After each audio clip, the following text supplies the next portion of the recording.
Bolt Remover. With the continuous improvement and large scale of mining equipment, the automation of the removal of bolts from the internal lining plates of large shafts and mills has also been improved. At present in China, when replacing lining plates, most of the shafts and bolts are removed by artificial impact, which leads to many drawbacks such as low work efficiency, high labor intensity safety risks, long changing time, and backward technology. This bolt remover developed by OnRep has effectively improved this situation.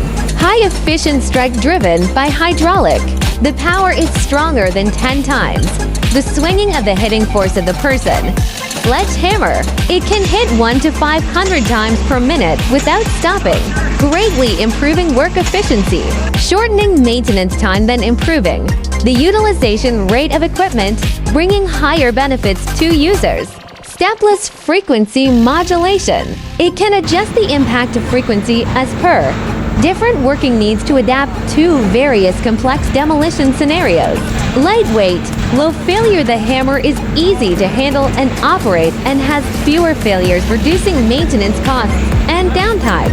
It is widely used in the fields of oil derrick pin removal, artificial diamond six-side top press pin removal, concrete pump truck excavator, and other large construction machinery shaft removal, ball mill liner bolt removal, etc., providing an efficient and safe solution for equipment maintenance in these industries.